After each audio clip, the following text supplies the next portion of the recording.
Light reemerges from the shadows on Twitter, and it doesn't go well for him. This is the first time they've posted since April 14th.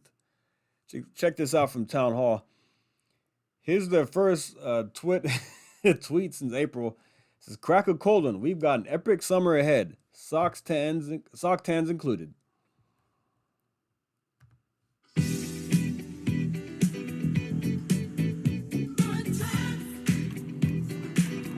I'm gonna stop the music so I don't get hit with a copyright or anything.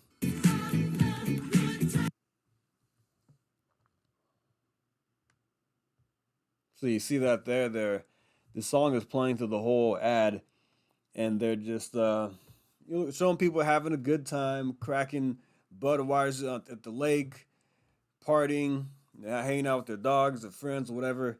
But look, nobody's doing this.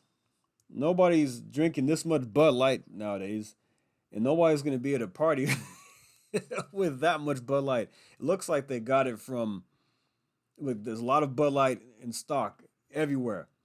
So there's plenty to go around. Yeah, but here that's what I wanted to show you right there. It says if Bud Light thought consumers would be over the big mistake they made, of which they have yet to fully apologize for, they were seriously wrong. The post currently has over 21,000 comments, most if not all negative, compared with a little more than 1,500 likes. Because of the wave of backlash on the tweet, the account owners attempted to hide some of the comments, but it appears they eventually gave up since it would be too time consuming of a task to hide every single Bud Light comment, anti-Bud Light comment. So this is what somebody put. This is Bud Light social media team when they sent the tweet, because they knew what kind of backlash they would get. And that wasn't all. 21,000 comments. I've read the comments in their previous tweets after the situation with Dylan Mulvaney, and I would say 98% were negative. So 21,000 comments for a tweet that has 1,500 likes, you know that's not going to be good. Easy to drink is what they put it. Somebody put easier to boycott. Yeah, this is not looking good for Bud Light. Says, there's no recovering from the predicament you put yourself in, right? What another Twitter user said. People are pissed off. For the week ending June 10th, Bud Light sales dropped by 26.8%, which is a bigger decline than the 24.4% seen during the prior week, and topped the all-time previous plunge of 25.7% during the week that ended May 20th, according to the New York Post. So they're trending. They're at catastrophic levels of loss, of decline in sales. Let's check out what John Taffer, the great John Taffer, had to say from Bar Rescue. First of all, I'm surprised, actually, that this Bud Light boycott has lasted so long. Are you?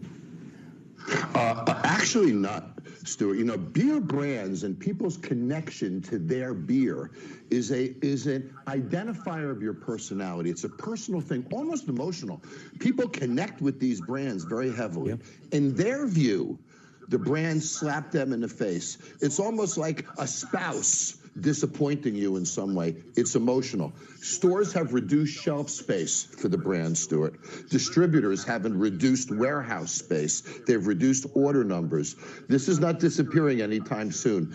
All of the distribution mechanisms around Bud Light have all been reduced to adjust to current levels. John, it's forever. Do you want to do a Bud Light rescue?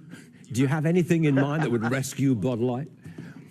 I think that they need to go back to being a great American brand. And I think they need to stand for American values, which is what they did all these years, Stuart. And Budweiser, at the end of Prohibition, those Clydesdales took the first keg to the White House. Yeah. I think they need to go back to those kind of roots. He's absolutely right. Look, if anybody can turn this around, it's John Taffer. They need to call him up and say, hey, come help us out. Put this guy on the marketing team. Go in there and start yelling at people and start doing this thing like he does these restaurants, these failing restaurants. But I agree with John Taffer, 100%. He's a very smart guy. But he's right. They need to go back to being just an all-American great brand. Look, I don't like Bud Light. I mean, I drank it when I was 21 early on, and in my club days, my bar hopping days, it was easy to drink. My brother drank it. He used to buy it for me all the time. We would go out, but it just doesn't appeal to me because I'm more into craft beers now and wheat beers, things like that. But Bud Light has been around for years and years, and they were viewed as kind of a staple. When you think of beers and going to a ball game or something, you thought of you Bud Light, have a cold Bud Light at a baseball game, a football game, whatever event you're at. It is it was it was very very popular, and a lot of people connected it with American, like an all American brand.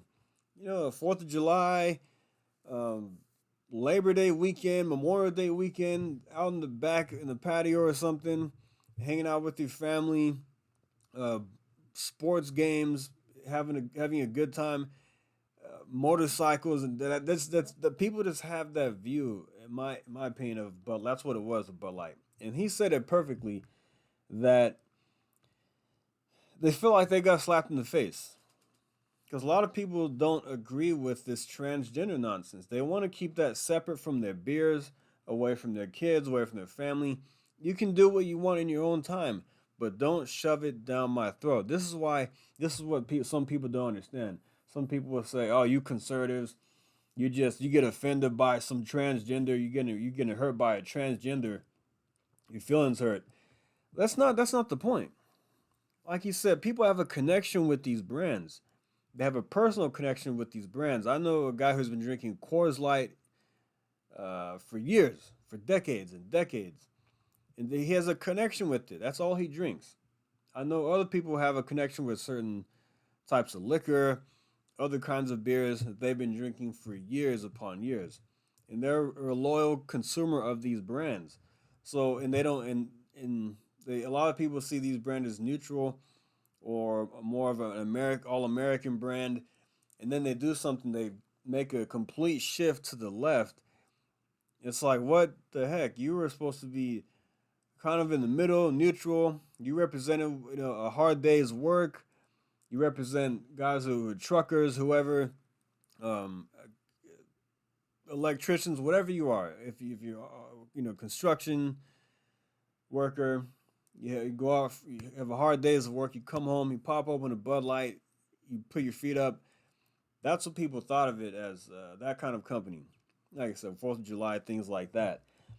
And so when they make a complete shift to the left and abandon their core base, uh, people were hurt by that. Yeah, people were upset. So they say, no, it's screw. We can go somewhere else. We can have different. There are different options for us to drink. We can find things like Yingling. They're benefiting greatly from this. The All American brand. That's the problem. That's the issue with the whole Bud Light thing. And they made a catastrophic mistake just because they want to push an agenda or they want to cater to a certain group. And then they pissed off the transgender crowd, the gay crowd or whatever. Because what happened with they got some backlash at the bar because they pulled back on the beer or something, and now the gay community got pissed off at it was a big mess. So they pissed off everybody.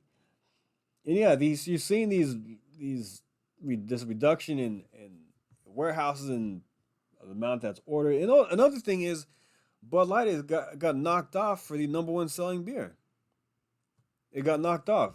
So it was the beer that people thought. When you think of a beer, a lot of times people thought Bud Light is sold really well. Now look, a lot of people don't like it. I don't like it, but there are a lot of people that have been loyal to them for years. It's inexpensive. It's easy to drink, and it's kind of you can bring that to a party, and a lot of people would drink it, but not anymore. Look, I work in the event industry. I work in the wine industry. We also do events, and we serve beer.